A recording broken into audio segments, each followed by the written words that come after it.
Hello and welcome to my channel Ancient Vedic Astrology. I am your astro friend ज्योतिष गुरु श्री इंद्रजीत। दोस्तों, आज एक कुंडली का एनालिसिस करेंगे और उसमें ज्योतिष के जो डिफरेंट सूत्र हम लोग लगाते हैं वो कैसे लगाते हैं वो ठीक ठाक देखेंगे। इसमें नाड़ी एस्ट्रोलॉजी भी लगाएंगे और नॉर्मल वैदिक एस्ट्रोलॉजी के जो सूत्र हैं वो भी लगाएंगे। आप लोग के सामने रखेंगे रियल लाइफ इंसिडेंट्स कैसे प्रेडिक्ट किया जाता है दोस्तों। तो बिना समय बर्बाद किए कुंडली को देख लेते हैं। इस कुंडली में देखिए, ये एक फीमेल चार्ट है। चार्ट में जहाँ पे ASC यानी एसेंडेंट लग्न, एसेंडेंट यानी लग्न लिखा है वो कन्या लग्न है। टॉप में यहाँ पे मेष वृषभ मिथुन ऐसे एंटी क्लॉकवाइज जा रहा है। तो एसेंडेंट यहाँ पे कन्या है, जहाँ पे रोमन 2 लिखा हुआ है वो तुला है। उसके बाद जो रोमन 3 थर्ड हाउस वो वृश्चिक है। इस तरीके से जा रहा है। तो इसमें रवि और बुध सन और मरकरी आपके धनु राशि में है। शुक्र बकरी है मकर राशि में, साथ में मंगल है और बृहस्पति जुपिटर है मकर राशि में। बृहस्पति नीच का है, मंगल उच्च का है। केतु साथ में यहाँ पे कुंभ राशि में है और शनि आपके 7th हाउस में मीन राशि में है। अष्टम घर में चंद्रमा है मेष राशि में और राहु द्वादश घर में बैठे हैं आपके सिंह राशि में। यहाँ पे देखिए लग्न लॉर्ड जो बुध है, कन्या लग्न है तो लग्न लॉर्ड बुध, फीमेल चार्ट है ये, तो बुध यहाँ पे 4th हाउस में बैठा है। तो नॉर्मली चौथे घर में अगर लग्नपति बैठा हो तो हम लोग कहते हैं कि थोड़ा मोटापा का शिकार हो जाता है आदमी जैसे जैसे उम्र बढ़ता है, क्योंकि चौथा घर राशि चक्र का कर्क राशि है जो कि जल राशि है। तो जल राशि में लग्नपति होगा यानी जल राशि का प्रभाव इसके अंदर होगा तो ग्रेजुअली मोटापे का शिकार हो जाता है, थोड़ा सा ज़्यादा हेल्दी हो जाता है बॉडी।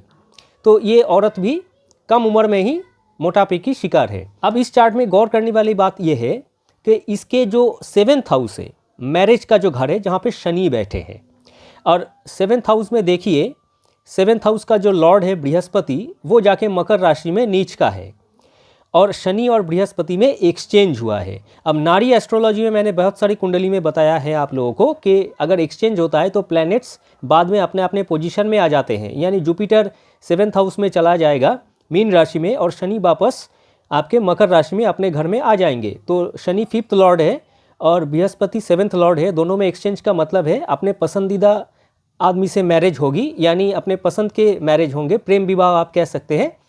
तो सबसे बड़ी बात यह है कि यहाँ पे मैरिज की जो चांसेस आप देखें, वीनस नॉर्मली नाड़ी एस्ट्रोलॉजी में वो औरत को दर्शाता है जिसकी कुंडली हम देख रहे हैं। वीनस वो औरत खुद है और मंगल उसका हस्बैंड है।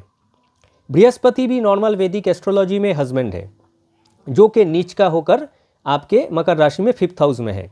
तो मार्स और वीनस टुगेदर है और उसमें वीनस बैठे हुए। तो ये कॉम्बिनेशन बताता है कि कम उम्र में मैरिज हो जानी चाहिए, क्योंकि Jupiter is the blessings, Mars is the husband and Venus वो औरत खुद है। तो यहाँ पे ब्लेसिंग्स ऑफ जुपिटर के वजह से एक नॉर्मल मैरिज कम उम्र में हो जानी चाहिए, क्योंकि मार्स और वीनस टुगेदर है। तो इस केस में इस लड़की का जस्ट 16 साल की उम्र में मैरिज हो गई, बहुत ही कम उम्र में। लेकिन इसके 7वां घर में देखिए, आप वैदिक एस्ट्रोलॉजी का नियम है कि 7th हाउस में शनि है, तो इसके जो उम्र है और उसके पति के जो उम्र है इसमें बहुत ज़्यादा अंतर होंगे, क्योंकि शनि एक वृद्ध कारक प्लैनेट है, ज़्यादा उम्रदार आदमी होता है शनि। तो शनि 7th हाउस में बैठे हैं, इसका मतलब, और जुपिटर जो कि एक्सचेंज के बाद 7th में जाएगा वो भी थोड़ा सा मैच्योर्ड आदमी होता है। तो इसके वजह से इसका जो हस्बैंड जिस उम्र में इसके साथ इसका मैरिज हुआ, इसका उम्र 16 साल था और इसके हस्बैंड की उम्र 45 साल था। इतना ही ज़्यादा डिफरेंस था। अब नॉर्मली देखिए 7th लॉर्ड जो जुपिटर है, वैदिक एस्ट्रोलॉजी के नियम से बता रहे हैं, 7th लॉर्ड जो जुपिटर है वो कमज़ोर है क्योंकि वो नीच का है।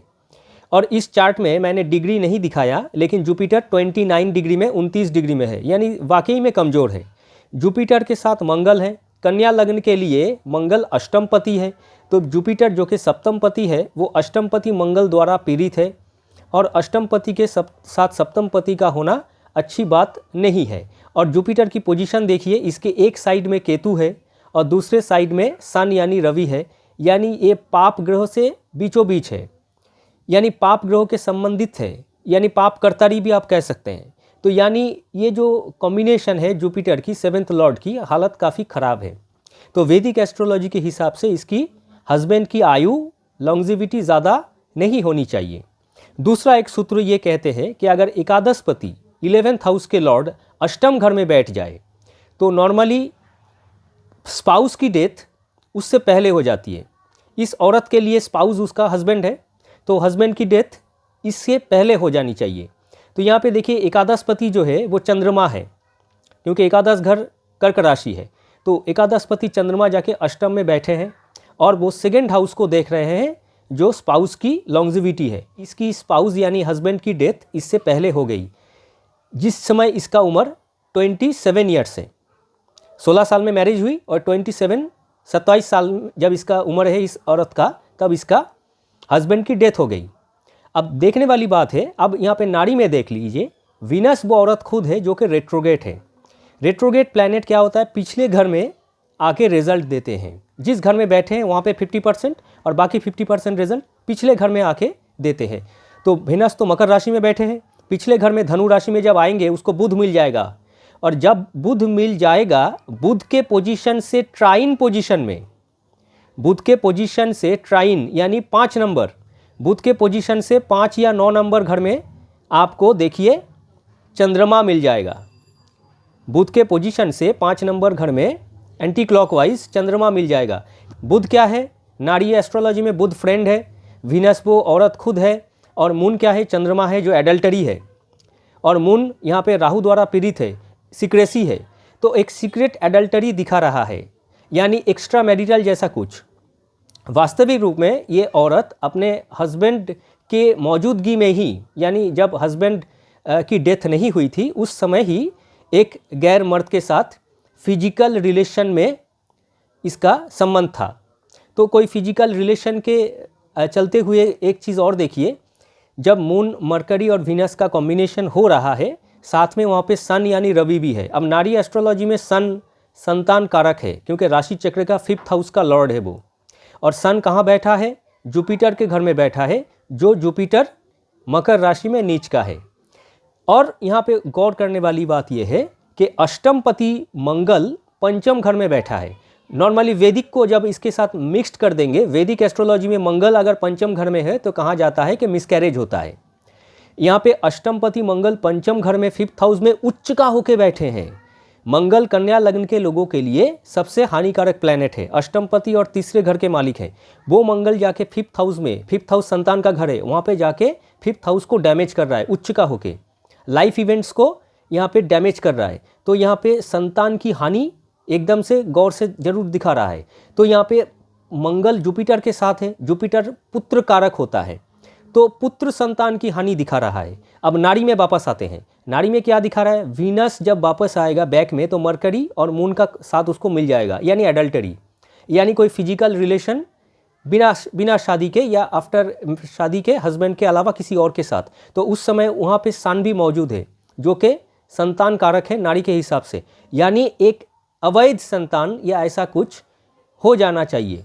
और उसको अष्टमपति मंगल उस 5th घर को नष्ट कर रहा है, यानी उससे ये लड़की उससे छुटकारा पाने के लिए या तो उसको अबॉर्ट कर देगी या तो कहीं किसी जगह पे उसको डिस्ट्रॉय कर देगी। अब ये डिस्ट्रॉय क्यों हो जाएगा, देखिए सन और बुध का जो कॉम्बिनेशन है उससे ट्राइन पोजीशन में, यानी उससे 5 या 9 नंबर घर में राहु मिल जाएगा। तो राहु क्या है, राहु तो सीक्रेसी है ही, और राहु किसी चीज़ को नष्ट करने में, यूजलेस करने में माहिर है। तो जो संतान उसको मिलेगा इस रिलेशनशिप से जो कि नाजायज़ है, उसको ये अबॉर्ट कर देगी, यानी अबॉर्शन कर देगी। तो वास्तविक रूप में इस लड़की ने 2 बार अबॉर्शन किया, 2 बार इसने अबॉर्शन करवाए। तो इस कुंडली में देखिए हम लोगों ने वैदिक एस्ट्रोलॉजी के और नाड़ी एस्ट्रोलॉजी के डिफरेंट सूत्र को एक साथ जोड़ के लगाने की कोशिश किया, और इस औरत का लाइफ के जो डिफरेंट इवेंट्स है वो एकदम सामने आ गया। अब ऐसे चार्ट हमेशा मिलते नहीं हैं, तो ये एक ओरिजिनल चार्ट है, मैं नाम नहीं बता सकता और बर्थ डिटेल्स भी नहीं बता सकता, मैं सिर्फ कुंडली आपके साथ शेयर कर रहा हूँ। तो इसमें प्रेडिक्शन स्टाइल मैंने आप लोगों के साथ शेयर किया। अब इसका टाइमिंग ऑफ जो मैरिज है वो 16 साल में क्यों हुई, इसमें देखिए जो जुपिटर इसका मकर राशि में बैठा है, जुपिटर को प्रोग्रेस कर दीजिए। प्रोग्रेस का मतलब है जुपिटर हर एक घर में 1 साल तक रहेंगे। अब क्योंकि जुपिटर 29 डिग्री में था मकर राशि में, तो वहाँ पे तो ज़्यादा देर नहीं रहेगा, 30 डिग्री करके एक एक घर होता है, तो जुपिटर लगभग 29 डिग्री में है, तो जुपिटर को नेक्स्ट घर से चालू कीजिए, यानी कुंभ राशि से चालू कीजिए। यानी कुंभ राशि में 1 साल, दूसरे साल में मीन राशि में, तीसरे साल में ये मेष राशि में, चौथे साल में ये वृषभ राशि में। अगर ऐसे जाएगा तो जब इस औरत का 16 साल की उम्र होगी तब इसका जुपिटर आ जाएगा आपके वृषभ राशि में। जब वृषभ में आ जाएगा तो इसके नेटल जो मार्स है, जो कि हस्बैंड है नारी के हिसाब से, वो मंगल के साथ जुपिटर का ट्राइन रिलेशन बन जाएगा।